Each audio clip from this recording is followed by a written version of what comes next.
Reka nongere ngo ikaze wamaze gukora subscribe kuri channel ya YouTube ya Mbi TV official ndetse nawe udukurikira mu bundi buryo turakora subscribe ariko mukamukunda inkuru ndetse n'ibiganiro dukomeza kugenda tubagezaho.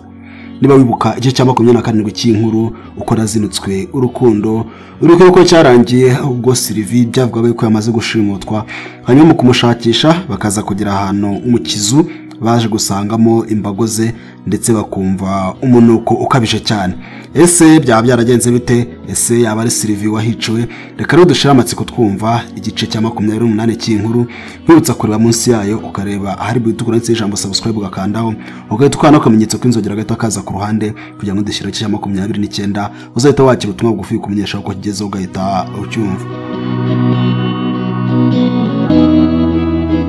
Ndacyari muhira umuhungu wahunze urukundo kubwo kunkometsa kwarwo rwo kanyagwa nako rurarengana haragatsindwa ibyo naruboneyemo. Duherukanye twinjira mu kidaturwa nkatungurwa no kubonamo imbago ya Sheri nyuma yo gusanganirwa n'umuntu kukabije n'amasaza atumuka. Twarakomeje tugendagenda mu byumba byose by'iyo nzu ngo turebe igiteye uwo munuko. Twagiye twumva murumuna wa Sylvie aratatse, dutega amatwi tumubaza icyabaye ari nako twerekeza aho ari ngo niba ari ibikomeye tumutabare.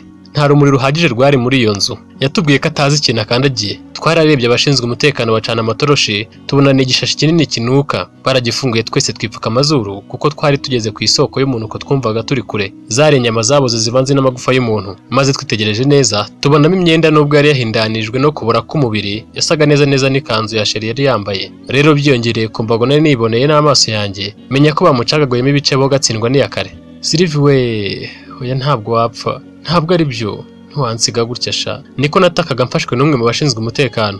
Undi nawe ariko afashe murumuna wa Sylvie wadushaga ihahamuka. Numvaga ameze nk'umuntu baciye amaboko n'amaguru. Nasabye nanjye ko nibura banyica nkamukurikira kuko numvaga ubuzima ntacyo bukimariye ntafite uwo nihebeye Mutuyimana Sylvie.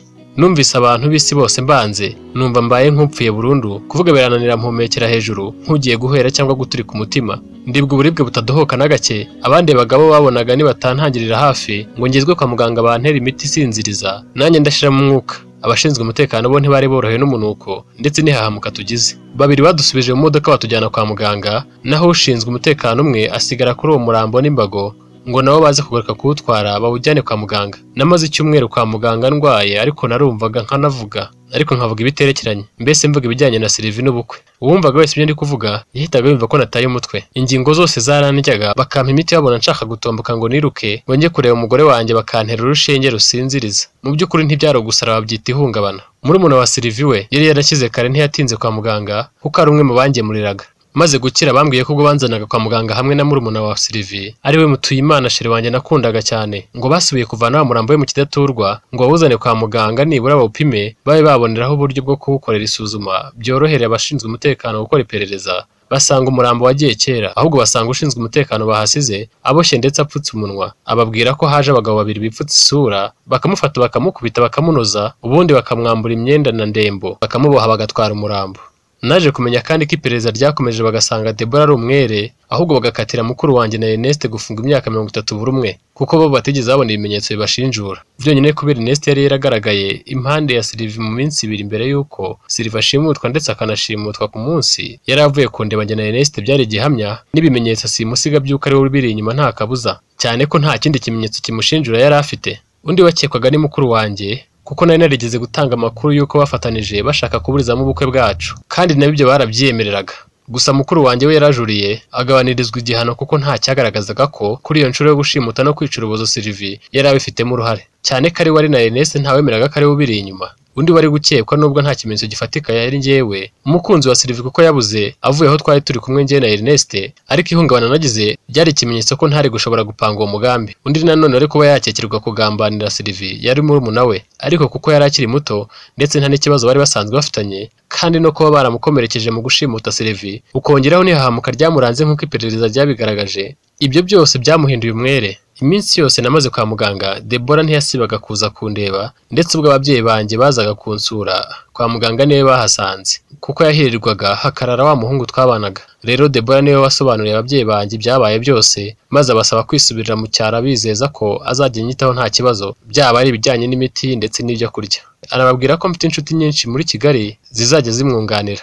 Bamubajije igituma ashaka kuntakazaho uwo mwanya wose papa yagiraga amakenga. Deborah ntiyaberurira ko ari ukubera kunkunda, ahubwo babwira ko ari uko nakoreraga kampani yabo, bityo bagomba kunyitaho kuko nari umukozi mwiza, kandi ko bari bwakirangiza kaminuza nta kazi azaba yishe, ngo niko sari nawe boss yari yabishatse. Yari abemeje pe. Umusaza n'umukecuru na mushiki wanjye barataha, bansigira Deborah umwana wa boss. Kubera kuzubazwa n'ihungabana, iyo narebaga Deborah namubonagamo Sylvie, ubundi nkamubaza aho Sylvie wanjye yagiye, byose akabyikiriza kuko yari azi ko ari uguhungabana nyine. Abaganga bari baramubwiye ko azajya nyitwaraho kugira ngo ntazagira ikibazo. Umuhungu twabanaga amaze gukira yambwiye ko igihe nabonaga neza ko Sylvie yapfuye rw'agashinyaguro, ngo yahamagaye iwacu Kayonza ababwira ibyambayeho ko wari umugeni yishwe ashimuswe, ariko n'ubundi bari babimenye kuko babonye mukuru wanjye bamutambikanye, bakibwira ko hari icyo yakoze, uretse ko batari bazi ngo yakoze ibiki kuri inde. Bari barabwiye ko akekwaho kugira uruhare mu ishimutwa ry'umuntu, byari imbere ubwo tutarabona umurambo wa Sylvie. Ubwo rero uwo muhungu twabanaga yabasabye uburenganzira bwo kumenyesha abari kure ko ubukwe bwa Muhire Blaise na Mutimana Sylvie batumiyemo butakibaye, yongeraho ko impamvu bazayimenyeshwa nyuma. Ubwo nibwo amakuru yatangiye kugenda kwira hose ko umugeni yapfuye yishwe na mukuru wanjye.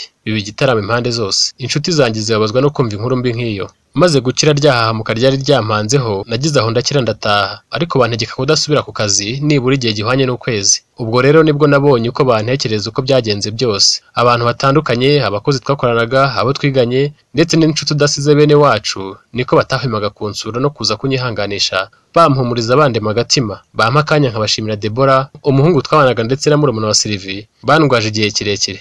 Ubwo kwa mabukwe Cyangugu, inkuru ikibatahaho ko umukobwa wabo bakunda bari biteguye gutahira ubukwe, benshi bari bahigiye kubutaha kuko bumvaga buzaba ari igitangaza. Yishwe urupfu rubi nk'umugome, bakubiswe n'inkuba. Namwe niba mwibuka neza urukundo nyina yamukundaga n'urugwiro nababwiye bamwakiranaga yabasuye, mwahita mwibwira ingano y'umubabaro nyina, inshuti n'abaturanyi bagize. Gupfa kwa Sylvie kwari kobaje nk'uko n'abandi bigenda iyo bapfuye, ariko noneho gupfa habura iminsi 3 ngo urongorwe ni ishyano rya Gashyantare. Ni akagamo kandi ni umwaka umwe warurangiza. Ibi nibyo bita guhura n'uruva gusenya cyangwa guhura n'isanganya. Nubwo ntari nkivugishwa nka mbere nkiri kwa muganga, ntabwo nari nagashira ubwenge ku gihe ngo ntuze ngaruke ku murongo w'abantu basanzwe. Koko nari nkeneye kwitabwaho. Natangiye kubaza neza amakuru ya Sylvie, uko byamugendekeye byose ndabimenya. Nabajije impamvu bakeka ko umurambo we waba waribwe, abashinzwe umutekano bambwira ko batayizi, gusa ko bakeka ko abo bagizi ba nabi bashobora kuba baratinye ko bashobora gupima umurambo, bakabonaho ibikumwe bya ba nyirabyo, bakabahiga mpaka bafashwe. Ayo makenga bagize kare rero bituma baza kongera gutwara uwo murambo. Sinumvaga neza uburyo iki tutamushyingura mu cyubahiro nk'umukunzi. Maze gukira neza Deborah yabonye ntakimugirira amarangamutima nka mbere nkirwaye, kuko nari maze gusobanukirwa ko nakundaga yabuze amarabira azize abagizi ba nabi, ari we inshuti yanjye ya hafi ndetse n'umuvandimwe. Rero Deborah yabonye hari arimo kwiruriza ubusa, ahitamo kongera kunyihunza. Nubwo numvaga nyikeneye ko mba hafi. Nasanze Ernest atandukanye cyane na mukuru wanjye mu myitwarire, ko ntawe yari gukura umutima w'ubunyamaswa wo kwicisha Sylvie umukobwa nkunda. Ambwira ko yakiriye ko icyo ari igihano cy'Imana kubera ubujiji yagize bwo kutubaha ikiremwa muntu, ubwo yumvaga ntakwiye gukundana n'ikimuga nk'aho Imana yaturemye atari imwe. Ambwira ko kumurokore gito ari byo ari kuzira, gusa ko ntacyo anshinja cyangwa ngo agishinje ubutabera. Yongeraho kandi ko akwiye kwihangana akarangiza igihano cye neza, ndetse ko yongeye kunsaba kwihanganira ibyabaye. Gusa mbwira ko niba nshaka kumenya neza ubihishe nyuma y'urupfu rwa Sylvie, ngomba gutekereza cyane no ku bandi bantu bari bafitanye ikibazo na Sylvie, kuko we yizeye neza imbere y'Imana ko amaraso ya Sylvie atamuriho, kandi ko atanahamye neza ko na mukuru wanjye hari uruhare abifitemo. Muri iyo minsi nari nagaruye akabaraga, narebye kuri konti zanjye nsanga amafaranga menshi nagiye nohererezwa n'abantu nk'intwererano. Nsanga ubwo yari kunkorera ubukwe bw'agahebuzo, cyane ko bimwe nari naramaze kubyishyura. Nasanze muri telefone ubutumwa bugufi bwinshi bunyihanganisha ku byabaye. Nasanze abantu ntako batari bagize ngo bitange badushyigikire mu bukwe bwacu. Mbabazwa no kuba byararangiye butabaye, ahubwo nkabura uwo nkunda amarabira, ndetse sinabashe kumuherekeza mu cyubahiro. Mu rwego rwo gukomeza gushaka amakuru y'uwihishe inyuma y'urupfu rwa nyakwigendera, nagiye iwacu mu cyaro, ngenda bwije kugira ngo ntahura n'abantu benshi bakambaza byinshi, kandi no kunyihanganisha byarambabazaga kuko byatumaga nsubira mu bihe byanjye byahise, bikantesha umutwe. Maze nsura mukuru wanjye aho nawe yari afungiye, nagira ngo mubaze icyamuteye kungambanira. Nkimugera imbere yahise ambwirana umujinya w'umuranduranzuzi. Yambwiye ko ndi umuvandimwe mubi, kagiye kuborera mu munyururu, ko muhemukiye cyane ntumye atirerera abana. Namusubije ko ari we wizize, mubwira ko ubuzima bw'abana be butatu bwa Sylvie wanjye yicishije. Mubaza indi nyungu yakuye mu kugambanira umukunzi wanjye, butari ukumemukira no gukaraba amaraso y'inzirakarengane. Ambwira ko namushinja ibindi, ariko ibyo kwicisha Sylvie byo nta makuru abifiteho. Nahise ntega ndataha nsubira i Kigali, numvaga umutwe washyushye, ntangiye no kuribwa n'umusonga. Nasanze Ernest atandukanye cyane na mukuru wanjye mu myitwarire, gusa bose numvaga ntawe ufite uruhare mu rupfu rwa Sylvie. Natashye nibaza undi waba yaragambaniye Sylvie tutazi. Ngeze muri Kigali nanyuze i Remera, kuko hari ibintu nagombaga kuhasiga nkabona gutaha ku murindi. Nabonye Deborah ari kumwe n'undi muhungu bagenda bisekera bishimye nk'abasheri, ifuhe ryinshi rinzamukamo. reka nkuguresha 28 cy'inkuru uko nazinutswe urukundo arahakirangiriye. Niba hari amatsiko usigaranye uko byaje kugenda, ucyo usabwa gusa no kureba munsi y'inkuru ukareba hari butukura ndetse ijambo subscribe ugakandaho ugahita ukana akamenyetso k'inzogera gahita kaza ku ruhande kugira ngo dushyiraho ice ya 29 uzahita wakira ubutumwa bugufi ukumenyesha ko gigezeho ugahita ucyumva.